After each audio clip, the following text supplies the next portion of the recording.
beef life cycle is unique and complex, taking anywhere from 2 to 3 years to go from farm to fork.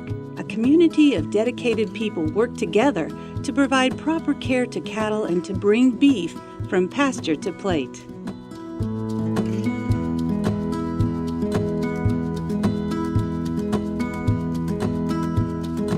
Ranching is it's something that gets in your blood. My family started this ranch approximately 100 years ago. I'm the fourth generation to be part of this. We're the beginning of the food chain. We have to take care of the grass, and we use the cow to harvest the grass. Our program here from the time that the calf is born, and he'll spend approximately 6 to 7 months on the cow out here on the range. At that point in time, then we'll bring those pairs on into the buildings, sort those calves off from their mothers. At that point in time, then we start the calves on a bunk ration. From a rancher's perspective, sustainability is the grass that we're standing in. That's what sustains us. Without this, there isn't anything here for us. It's a utilization of a resource that has no other real use within the human system.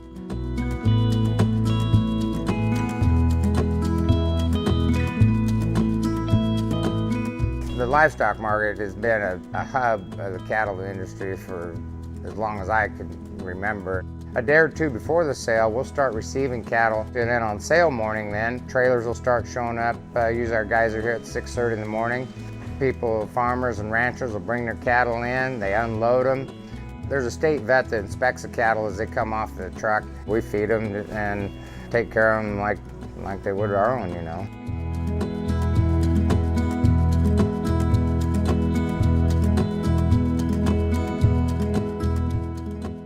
The feedlot's more towards the end of the life cycle of the animal. When they come in, those cattle are received in receiving pens and fed hay, and then in the next 48 hours they go through the processing barn, which they will be vaccinated. We are feeding high quality feedstuffs to high quality cattle, and the result is very high quality beef that's very nutritious, very, very, very good to eat. Continuous improvement over the industry is what we're all about, and less stressed cattle are happy cattle. They just kind of move around freely. They have a lot of pen space. We call it pen density, so those cattle can move around. And cattle typically are creatures of habit. They'll eat about the same place every day on the bunk line, so you want a consistent, uniform feeding process because that animal's going to eat there. And they tend to hang together. At night they'll kind of lay in a herd, and part of that's just natural instinct of an animal. When we get ready to ship those cattle out, the pen riders will go out and remove the cattle and take them to a loading facility where they'll be loaded on the trucks, and they will be harvested.